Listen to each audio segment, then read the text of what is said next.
Let's solve number 22 on the AMC 12b. What is the greatest possible area of a triangle with vertices 2z, 1 plus I times z, and 1 minus I times z, where z is a complex number that satisfies this? Okay, first of all, what is that condition? Okay, so we have this 4z minus 2. The magnitude of that is 1. So if you imagine a complex plane, we have 4z and 2. They have a distance of 1. So 2 would be like here, and then 4z would be some complex number. That distance is 1. So something really neat about this is that it's going to be a little bit easier to write it as 4z minus 1/2 equals 1.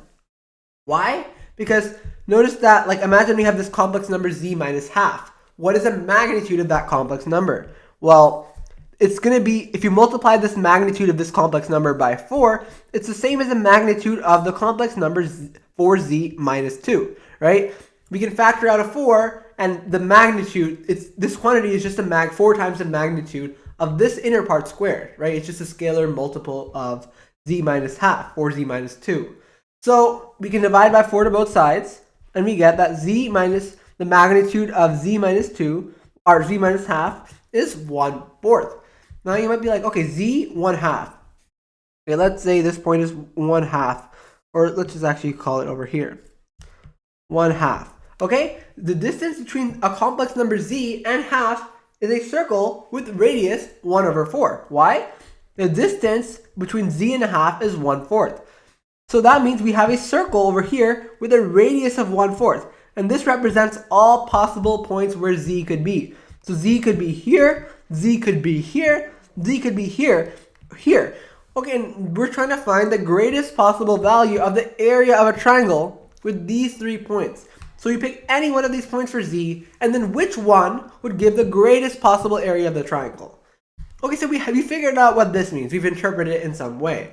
Let's try and interpret what this means now. What is this triangle 2z, 1 plus iz, 1 minus iz? Now, you might be tempted, okay, let's say a plus bi and then do some shoelace. No. Look at the pattern. These are not random numbers. 2, 1 plus I, 1 minus I. Let's try and figure out what this pattern is saying.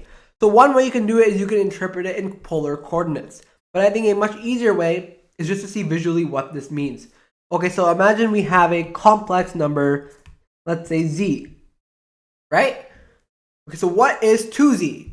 Well, 2z is, of course, just going to be you multiply this by 2, you scale it by 2 from the origin, you will get some point over here, 2z. So that's 2z.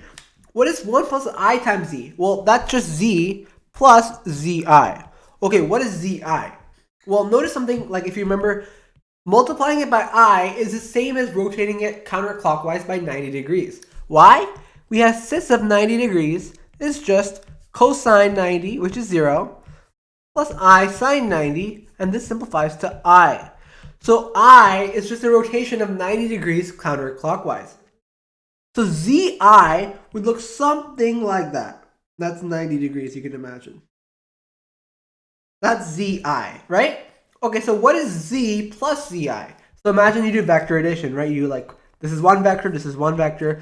It's going to look, we're going to have, okay, z, and then we add like a perpendicular portion of the same length, like that. So I'm just going to move this here so we can like add the vectors, imagine like that.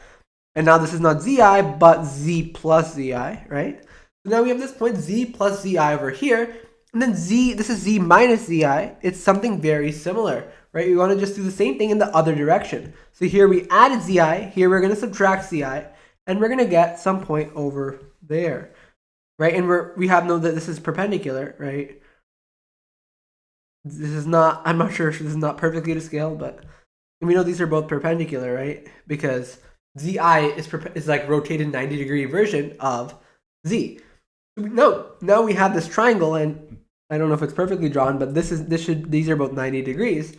So now what is the area of this triangle, right? So we have half base height. Well, what is the base? First of all, what's the height? The height is this distance from here to here. The height is the magnitude of the complex number 2z minus z. Or it's just the magnitude of z, basically, right? Imagine we have, like, we shift this to the origin. This distance over here is the same as the distance from 0 to z. So, right, it's just a magnitude of z. That is the height. Now what about the base? The base is, well, what's this distance over here? This distance is also the magnitude of z, right? Because notice that if you go from here to here, remember this was just a rotated version of that, right? So this is like, if you think of it as, if you wanted to do it formally, you could be like, okay, z plus zi minus z, which is equal to magnitude zi, which is just equal to magnitude of z. But intuitively, you can just remember that we wrote, this was like over here we added z, over here we added a rotated z. So this distance is also just magnitude z. Same thing with this distance over here. So the base, b, is 2 magnitude z. So the area of the right triangle is 1/2 times base times height. 1/2 base height, which is just equal to the magnitude of the complex number squared. And we're trying to maximize this area, the greatest possible value. And we know that area is just magnitude z squared. What is the largest possible magnitude of z? Or what is the largest possible distance of z to the origin? And looking at our circle here, clearly we can see that the distance is maximized at this point over here. All of these points are going to be much closer. So over here, the z is equal to 3/4, right? Remember, the radius of the circle was 1/4. So the maximum possible value of the magnitude happens at this point, z equals 3/4. So therefore, at that point, 3/4, the magnitude is of course 3/4. So the area, 9/16, and that's our answer for this problem. A pretty simple question for number 22. So the key trick here is just plotting it out, not just brute forcing it. Okay, what does this mean? What does this mean? Don't just start bashing it out. Try to interpret what does these three things really mean here. And then you see, okay, this is the area, magnitude z squared. And then you see, look at our diagram and be like, okay, magnitude of z is clearly maximized at that point over there. And then we solve it and we get our answer. Yeah, so I hope you enjoyed this video. Thanks for watching.